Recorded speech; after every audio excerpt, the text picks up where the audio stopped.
Hello mga best friend! Another day, another cravings na naman. Ngayon nga ay nag-request sa akin si Jowan na ipagluto ko daw siya ng cravings niya. Ay aba naman! Pero syempre, pagluluto natin baka magtampo. Char! Kaya for today's video ay magluluto tayo ng chicken pastil. Kaya tara, luto tayo! Hinugasan ko lang ang ating chicken breast at ihanda na natin ang ating mga pampalasa. Meron ako ditong luya at hinati ko lang sa maninipis. Mag-chop na din tayo ng mga 10 pirasong bawang. At dahil medyo madilim na nga ay gumamit na lang ako ng food chopper dito mga best friend para mas mabilis.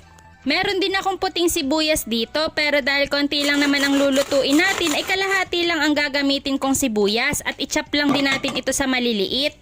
Pakukuluan muna natin itong manok sa loob ng 20 minutes at naglagay lang din ako ng dahon ng laurel, buong paminta at yung chinap nating luya kanina. Maglagay na din tayo ng konting asin pampalasa at takpan muna natin. After 20 minutes nga, pwede na natin itong hanguin at palamigin para mas madali nating mahimay itong mga manok. Ninit-nit ko lang ito sa maliliit dahil gusto nga namin ay maging crispy ang kalalabasan nito mamaya. Pero depende pa rin sa inyo kung mas malaki dito ang gagawin nyo mga best friend. Sa isang kawali nga ay maglagay lang tayo ng mantika at sasangkutsahin lang natin itong mga bawang. Sunod kong inilagay ang sibuyas, medyo matagal ko itong niluto sa mahinang apoy para mas lumabas ang aroma nito. Naglagay lang din ako ng pulbos ng atswete para pampadagdag kulay sa ating gagawing chicken pastil. Huwag kayong mag-alala dahil hindi naman ito makakaapekto sa magiging lasa nito. Ngayon nga ay pwede na nating ilagay itong mga manok at haluin lang natin ng mabuti.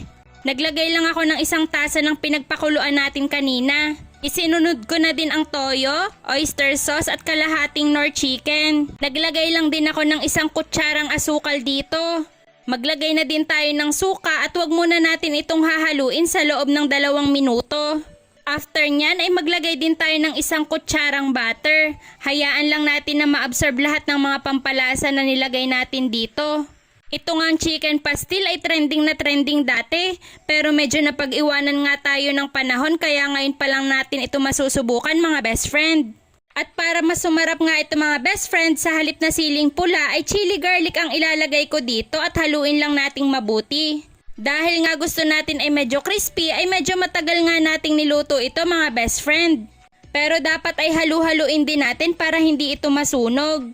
Mas maganda nga mga best friend kung susubukan nyo ito ay yung medyo madami na din ang lulutuin nyo. Dahil sa sarap nga nito ay kulang na kulang talaga ito. Sa sarap nga ay talagang taob ang rice cooker.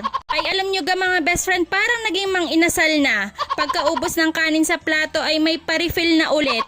At ito na nga ang ating chicken pastil mga best friend. O Aisha, tara na kumain at medyo gabi na rin.